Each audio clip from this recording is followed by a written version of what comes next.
இந்த தருமபுரி மாவட்டங்கள்ல ஒரு நிறைய சமூக சேவையில ஆர்வம் உள்ள முன்னோடிகளா திகழ்ந்துட்டு இருக்கிற குறிப்பா சீட் சரவணன் சார், பொம்புடி முருகேசன் பத்திரிகையாளர், கிரஸ்ட் இந்தியா ஃபவுண்டேஷன், இந்த மாதிரி இந்தியன் பில்லர்ஸ், ஸோ சிஆர்டிஎஸ், நிறைய நிறுவனங்கள் இருக்கு.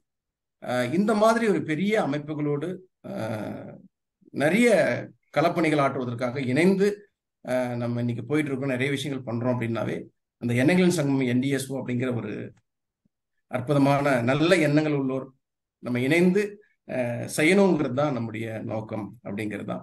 ஸோ தருமபுரியில என்டிஓசனுடைய மாவட்ட ஒருங்கிணைப்பாளர் எல்லாரும் ஒருங்கிணைக்கிறதுக்கான, எல்லாருக்கும் சேர்ந்து பயணிக்கிறதுக்கான ஒரு மிகப்பெரிய வாய்ப்பு என்எங்களின் சங்கம் என்டிஎஸ்ஓ. இந்த சர்வீஸ் மட்டும் இல்லாம நிறைய கிராமங்கள்ல பாத்தீங்கன்னா நம்ம என்டிஎஸ்ஓ மூலமா பாப்பாரப்பட்டி கிராமம்ல கிட்டத்தட்ட ஒரு 150 பெண்கள் வந்து கணவன் இழந்தவர்கள். அவங்களுடைய வாழ்வாதாரம் அடுத்த தொழில் என்ன அப்படின்னா தெரியல. அப்போ அங்கிருந்து ஒருத்தர் ஆர்ஆர்சி ராமசாமி அவர்கள் ஐயா கிட்ட தொடர்பு கொண்ட போது, ஸோ ஜேபி என்டிஎஸ்ஓ அவர்கள் தான் அவங்களுக்கு எல்லாமே ஒரு 40 to 50,000 மதிப்புள்ள பசுமாடுகள் 20 பெண்களுக்கு வாங்கி கொடுத்தாங்க. அதுல குறிப்பிட்டு ரொம்ப வாழ்வாதாரம் இழந்த, ரொம்ப பாதிக்கப்பட்ட மக்களுக்கு அவங்க வந்து அந்த பசுமாடை வைத்து பால் மூலமா அவங்களுடைய வாழ்வாதாரத்தை மேம்படுத்தணும் அப்படிங்கிற மாதிரி. இது மட்டும் இல்லாமல் மாணவருடைய கல்வியும் அந்த மருத்துவமும் தான் அடுத்த நம்ம இந்த சமூகத்தை வளர்ச்சிக்காகவும் அடுத்த இளைஞர்களை வந்து இந்த சமூகத்துக்காக உழைக்கக்கூடிய இளைஞர்களை மாற்றணும் அப்படிங்கிறதுல ஐயா நிறைய விஷயங்கள் பண்ணியிருக்காங்க. இங்க இன்ஃபோசிஸ் மூலமா டேப் எல்லாம் கூட ஐயா வாங்கி கொடுத்துருக்காங்க ஒரு 20 மாணவர்களுக்கு. ஸோ இந்த மாதிரி நிறைய விஷயங்கள் தொடர்ந்து நிறைய சொல்லிட்டே இருக்கலாம். அதுக்கு மிக முக்கிய காரணம் என்டிஎஸ்ஓ, மதிப்பிற்குரிய ஜேபியா அவர்கள். நான் நிச்சயமா, ஏன்னா ஜேபியா அப்படிங்கிறது ஏன் நம்ம முதன்மைப்படுத்துறோம் அப்படின்னா, இங்க தேவையுள்ள மக்கள் நிறைய பேர் இருக்கிறாங்க, கஷ்டப்படுறாங்க. நம்ம பார்க்கும்போது நமக்கு வருத்தமா இருக்கு, எதுவும் செய்ய முடியலைங்கிற நிலை வரும்போது அதற்கான வாய்ப்புகளை ஏற்படுத்தக்கூடிய இடத்துல நிச்சயமா நான் ஐயாவுக்கு மிகப்பெரிய நன்றி. ஏன்னா எவ்வளவோ பெரிய இங்க சேவலர்கள் மத்தியில அவங்களோட சேர்ந்து பயணிக்கிறதுக்கு தேவையுள்ள மக்களுக்கு நம்மளால கடவுள் வந்து அவங்களை கொண்டு போய் சேர்க்கக்கூடிய ஒரு மிகப்பெரிய வாய்ப்பு ஜேபிஎம் மூலமா கொடுத்துருக்காங்க அப்படிங்கிறதுல நான் மிகப்பெரிய மன மகிழ்ச்சி. அதோட நிறைய நண்பர்கள் V4U அமைப்பு சார்ந்தும் சரி, பொதுவான நிறைய அமைப்பு சார்ந்த நண்பர்களும் சரி, மிகப்பெரிய ஒரு வாய்ப்பு தான். நான் இந்த பிறவினுடைய பலன் நோக்கம், ஸோ எனக்கான ஒரு வாய்ப்பு அப்படின்னு தான் நான் நினைக்கிறேன் சார். அதாவது ஜேபி சார் புள்ளி மட்டும்தான் வச்சிருக்காரு, நீங்க கோலத்தை பெரிய கோலமா போட்டு அதை கலர் கலரா ஆக்கி, அதாவது தர்மபுரியை பொறுத்த வரைக்கும் தமிழ்நாட்டுல வந்து ஒரு காலகட்டத்துல ஒரு நல்ல பேரே கிடையாது. காரணம் என்னன்னா பெண் சிசு கொடுமை அப்படியெல்லாம் இருந்த ஒரு இடம். இன்னைக்கு அப்ப இன்னைக்கு தர்மபுரி வந்து ஆல்மோஸ்ட் ஒரு ஒரு லெவலுக்கு வந்திருக்கு.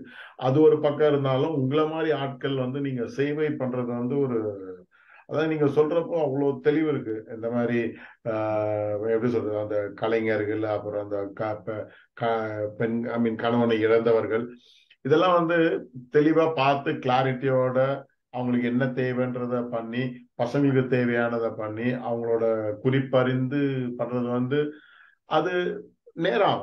இங்கிலீஷ்ல இட் டேக்ஸ் டைம். ஒரு அதுக்குன்னு தனியா மெனக்கெடணும், அதுக்குன்னு தனியா நம்ம டைம் ஸ்பெண்ட் பண்ணோம். உங்க டீம்ல இருக்கவங்க எல்லாருமே வந்து அந்த ஒரு குறிக்கோளோட தான் இருக்கிறாங்க. இப்போ புதுசா சார் ஒருத்தர் வந்திருக்காரு, மிஸ்டர் அரவிந்த் மணியா. அவரும் உங்க டீம்ல சேர்ந்தவர் தான் போல இருக்கு. அவர்கிட்ட இருந்தும் நம்ம கேட்கலாம். அவரும் சுவாமி சரணம், நீங்களா சபரிமலைக்கு போறீங்களா, நல்ல விஷயம். சொல்லுங்க திரு அரவிந்த் மணி அவர்களே. Sir very good evening sir. Aravind Mani என் பேரு சார். நானும் part of V4U trust plus NSDO சொல்றது எனக்கு ரொம்ப பெருமையான ஒரு விஷயம்.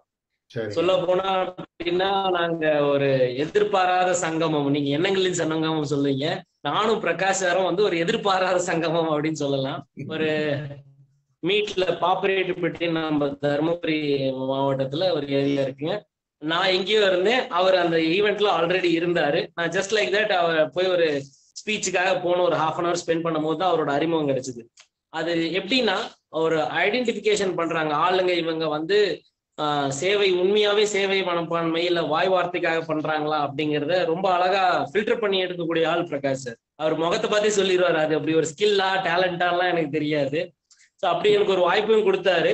அப்ப அப்படிதான் நாங்க சார் எங்களோட ட்ரஸ்ட் ஃபார்மேஷன் இல்லைன்னா இந்த மாதிரியான நம்ம பண்ணலாம் அப்படிங்கிற ஒரு டிஸ்கஷன் வந்து சும்மா ஒரு பஸ் ஸ்டாண்ட்ல ஒரு டீ சாப்பிட்ற நேரத்துல ஒரு முடிவு பண்ண ஒரு விஷயம். அது நாங்க ஒரு 5 ஆண்டுகள் கடந்து வந்துட்டோம். 6வது ஆண்டுல 7வது ஆண்டுல இருக்கும் போது எங்களுக்கு நம்மளால இவ்வளவு பண்ண முடியுமா அப்படின்னு ஒரு செல்ஃப் கான்பிடன்ஸ் நிறையவே கொடுக்குறாரு.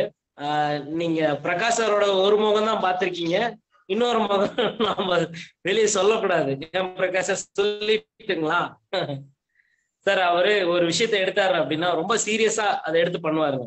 நீங்க அவர் கூட பயணிக்கிறதுக்கே ஒரு பெரிய என்ன சொல்ல ஒரு டெடிகேஷன் வேணும். இல்லை அப்படின்னா நம்மளால பயணிக்கவே முடியாது சார்.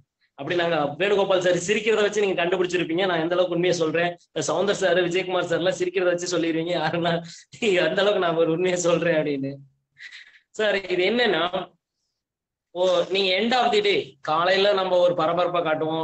சில சமயங்கள்ல ரொம்ப விடியற் காலையிலே ஒரு ஈவெண்ட்டுக்கு போக வேண்டியதா இருக்கும். அங்க ஏதாவது நம்ம கண்டக்ட் பண்றதோ இல்ல மக்கள் போய் சந்திக்கிற மாதிரியான அவேர்னஸ் ப்ரோக்ராம்ல இருந்து இன்னைக்கு அவங்களுக்கு எண்ட் ஆஃப் லைக் ஒரு ஸ்கில் டெவலப்மெண்ட் ப்ரோக்ராம் அவங்களுக்கு நடத்தி கொடுத்து அவங்களுக்கு சர்டிபிகேஷன் வாங்கி கொடுத்து லோன் வரைக்கும் கூட அந்த ப்ராசஸை கூட இருந்து பண்றது அப்படிங்கிறது வந்து எல்லாருக்குமே அதுல ஒரு ஆதாயம் இருக்கும் அப்படின்ற ஒரு மைண்ட் செட் இருக்கும் சார். ஆனா அப்படி எது ஒரு சரியான ஆளை தேர்ந்தெடுத்து அவங்களுக்கு கொண்டு போய் அந்த இடத்த போய் சேர வைக்கிறது தான் ஒரு பெரிய இது. அந்த விதத்துல எங்களுக்கு பிரகாஷ் ரொம்ப பெரிய வழிகாட்டுதல். இப்ப NSDOவே எங்களுக்கு அவர் மூலயமா தான் அறிமுகம். நாங்க இடப்பட்ட காலத்துல அவர் சொன்னாரா இல்லையான்னு தெரியலைங்க. இடப்பட்ட காலத்துல எங்களுக்கு நிறைய கன்ஃபியூஷன். எங்களை நிறைய பேர் வந்து அப்ரோச் பண்றாங்க, பேசுறோம் அவங்க கூட.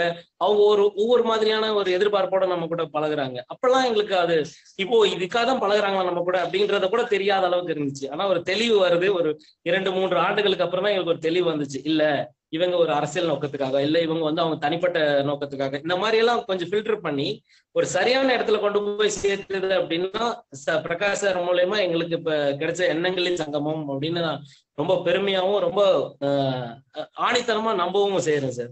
ஒரு சின்ன சின்ன ஈவெண்ட்ல எல்லாம் பாத்தீங்க அப்படின்னா நம்மளால இதெல்லாம் ஒரு விஷயமா அப்படிங்கிறத நம்மளால நோட்டீஸ் பண்ணவே முடியாது. ஆனா அந்த லெவல்ல அவங்கள க்ரூம் பண்றதோ இல்ல அந்த லெவல்ல ஆளுங்களை ட்ரெயின் பண்றதோ, நீங்க இதை பார்த்துக்கோங்க அவங்க இதை பார்த்துக்கோங்க அப்படின்னு ஒரு செக்ரிகேட் பண்றதே ஒரு பெரிய விஷயம்.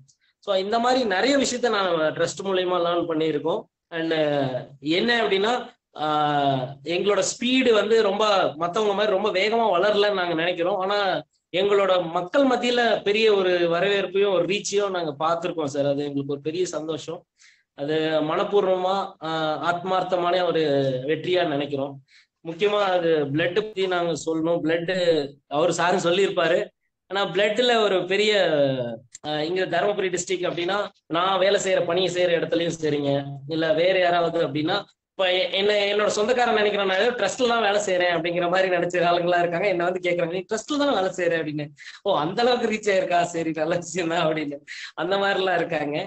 ஆனா யாருக்கு ஒரு தேவை அப்படின்னாலும் நமக்கு அது கால் பண்ணும்போது இந்த ரெகக்னேஷன் எனக்கு V4U-னாலயோ இல்ல எண்ணங்களின் சங்கமம்னால தான் கிடைச்சிருக்கு அப்படின்னு அவன் ஒரு நாள் 11:30 கூட கால் பண்ணி சார் பிளட் வேணும் அந்த மாதிரி கேட்பாங்க. அவன் நம்மளதானே நம்பி கேட்கறான் அப்படின்ற ஒரு இது கொடுப்பாங்க. எவ்வளவோ நமக்கு கஷ்டம் இதெல்லாம் இருந்தாலும் ஆனா நம்மள கேட்டிருக்காங்கல்ல அப்படிங்கிற மாதிரி அவங்க கிட்ட அந்த ரீச் ஆனதுக்கு அப்புறம் அவங்க முகத்துல கிடைக்கிற ஒரு பெரிய சந்தோஷம் எல்லாம் பார்க்கும் போது